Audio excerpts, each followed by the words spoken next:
Saudara-saudariku yang terkasih, dalam kehidupan kita setiap hari sering kita mendengar Dia sungguh memberi teladan hidup yang baik. Maka di mana-mana ada istilah atau ungkapan orang ini menjadi teladan. Di sekolah ada murid teladan, ada guru teladan. Di kantor ada karyawan teladan atau pimpinan yang memberi teladan yang baik. Atau dalam kehidupan sosial kita di mana-mana, orang biasa menyebut, oh, orang ini sungguh memberi teladan. Orang-orang yang kita beri peringkat atau predikat teladan adalah mereka yang sungguh-sungguh memiliki kesesuaian antara kata dan juga perbuatan.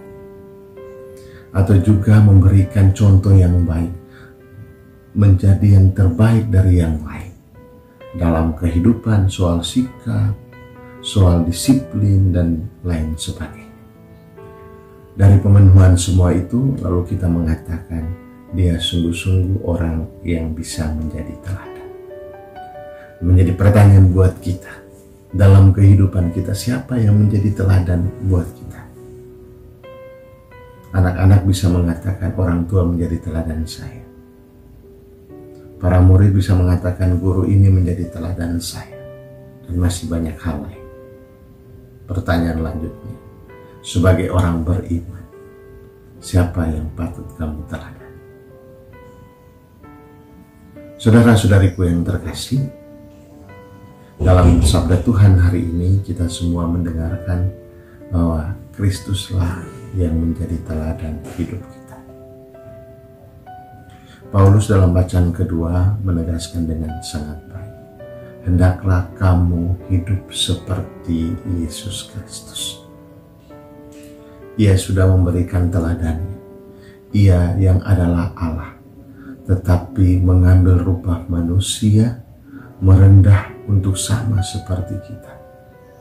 Bahkan rela mengosongkan diri untuk menyelamatkan umat manusia dengan wafat di kayu salib.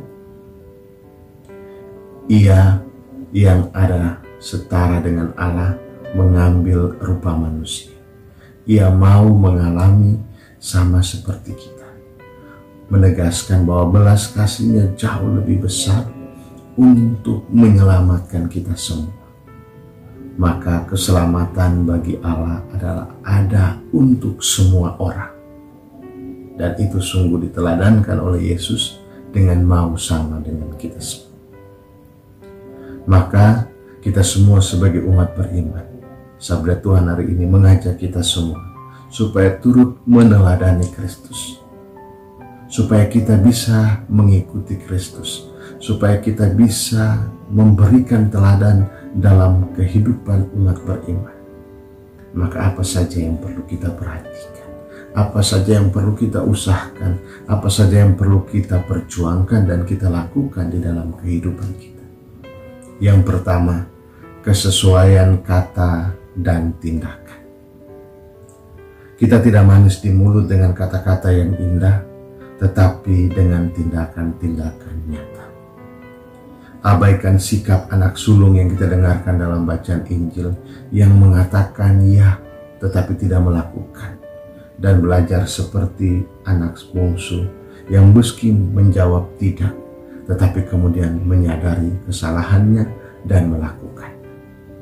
Maka Tuhan mengatakan para pemungut cukai, para pelacur, para pendosa pun bisa menjadi yang pertama masuk kerajaan surga karena mereka menyadari kedosaannya, membangun semangat pertobatan dan mengikuti Tuhan.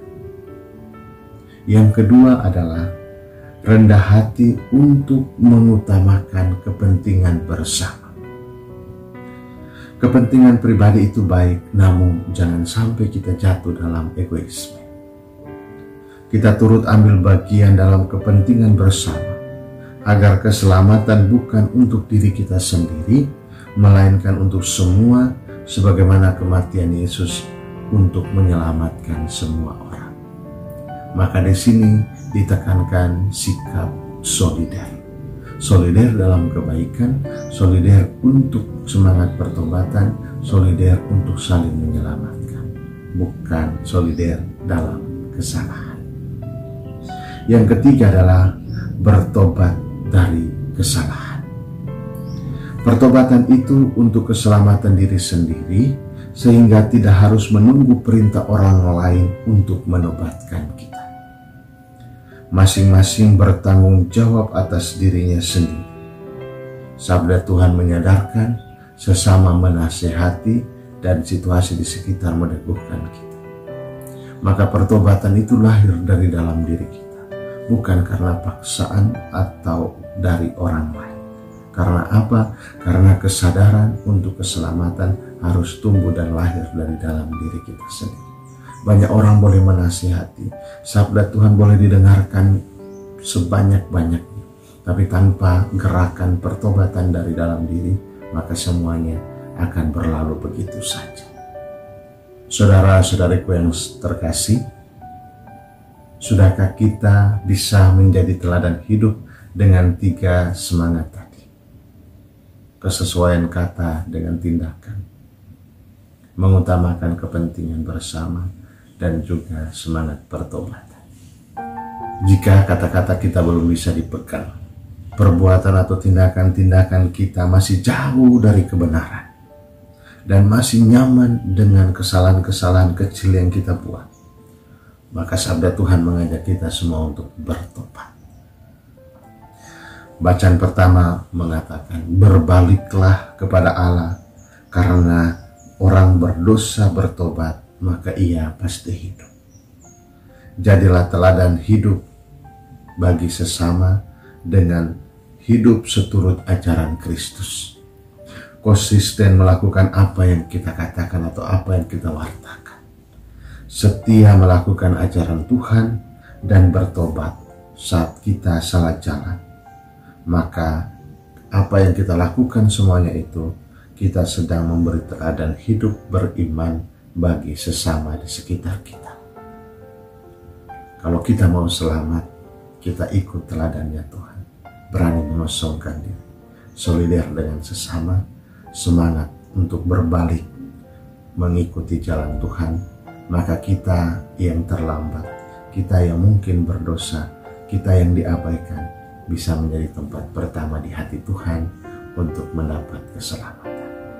Kita semua ingin selamat, jangan lupa bertobat, solider, dan juga sesuai kata dan juga tindakan. Rahmat Tuhan memberkati. Selamat hari Minggu. Bapa, Putra, dan Roh Kudus.